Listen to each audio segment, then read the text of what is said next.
Theory आम जनता के बीच में या बुद्धिजीवियों के बीच में ये बनी कि जेडीयू जो है एक सिंकिंग शिप है। और लेकिन होता है ये कि बार बार नीतीश जी अपनी पार्टी को बचा लेते। ये 2015 में भी सिंकिंग शिप की बात चली, 2017 में भी चली। जब जब इन्होंने सरकार बदली है तब तक ये थियरी जो है उभर के बुद्धिजीवियों के बीच चर्चा का एक विषय बन जाती है। तो सर हम आपसे ये जानना चाहेंगे कि क्या जेडीयू एक सिंकिंग शिप है? देखिए ऐसा है ना पीयूष जी, जो मैंने जितनी किताबें पढ़ी अभी तक है ना, उसमें एक चीज मेरा अपना है कि अगर आप सेंट ऑगस्टाइन की कोई किताब सिटी ऑफ गॉड पढ़े तो वो बहुत लंबी चौड़ी 22 वॉल्यूम में किताब है। उसको पढ़ने से ना एक बहुत क्लैरिटी आती है कि ये सवाल सब जो है कि क्या राजनीतिक में सिंकिंग शिप होता है, तो सिंकिंग शिप होता है तो फिर कैसे होता है। उसमें मुख्य जो बात है, जो सेंट्रल पॉइंट है सिंकिंग शिप थियरी की, वो है पॉलिटिकल क्रेडिबिलिटी, है ना। नीतीश जी सरकार बना जरूर लेते हैं, जोड़ तोड़ करके सरकार बना लेते हैं, नंबर जुटा लेते हैं, लेकिन पॉलिटिकल क्रेडिबिलिटी हर नंबर जुटाने के क्रम में वो लूज करते जाते हैं। Number in politics doesn't matter. Electoral politics में भी बार बार ये कहा जाता है कि नंबर बहुत मायने रखता है, नहीं, पॉलिटिकल क्रेडिबिलिटी मायने रखती है। और नीतीश जी की जो ये सिंकिंग शिप है ना, वो पॉलिटिकल क्रेडिबिलिटी बहुत पहले ही खो चुकी है लगभग। अब बस ये आप जान लीजिए कि उस नीतीश जी के विपरीत एक बड़े नेता के तौर पे उभरने की का इंतजार जो है ना बिहार की जनता कर रही है। बस वो मजबूरियां हैं जनता की कि चलो ठीक है, इसमें हम नहीं अभी से फिट कर पा रहे हैं तो चलो इसी को कर लेते हैं, उस टाइप का है। तो आप जनता की मजबूरियां को जो है ना आप पॉलिटिकल क्रेडिबिलिटी में नहीं शामिल कर सकते हैं, है ना।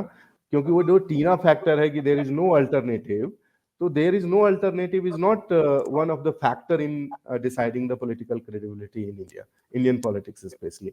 तो ये बात बिल्कुल मैं ये तो नहीं कहूंगा कि सिंकिंग शिप है, राजनीति में कोई डूबता उगता नहीं है, घास की तरह होता है, कोई आता है फिर एक नया लीडर आएगा उठ के खड़ा हो जाएगा, ये सब पॉसिबिलिटीज है। राजनीति संभावनाओं का नाम है। तो JDU as a political party crumble तो डेफिनेटली कर रही है, नंबर भी लूज कर रही है, पॉलिटिकल क्रेडिबिलिटी तो लूज कर ही चुकी है डेफिनेटली, नंबर भी लूज कर रही है। तो मेरे समझ में डूब तो रहा है जहाज, है ना।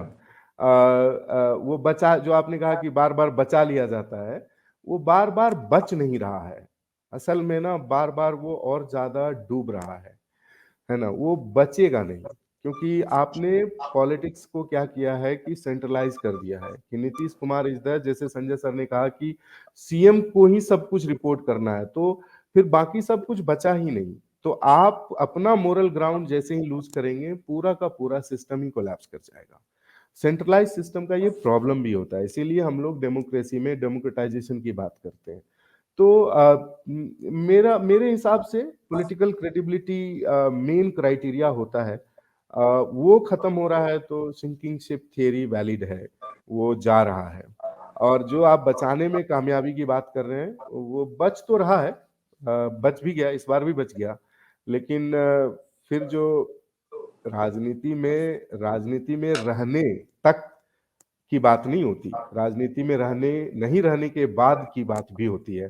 तो आज हम लोग कर्पूरी ठाकुर को किस लिए याद करते हैं, है ना, कोई उनके काम को याद थोड़ी कर रहा है ना, कि भाई ये उनके पॉलिटिकल मोरालिटी को याद कर रहा है कि वो कितना क्रेडिबल आदमी था, है ना, वो कितना क्रेडिबल आदमी थे, उस बात को याद किया जा रहा है। काम का लिस्टिंग तो शायद किसी को पता भी नहीं होगा कि क्या क्या उन्होंने काम किए थे, वो तो आप जैसे लोग खोज के निकालते हैं, है ना, और तब जनता के बीच आती है।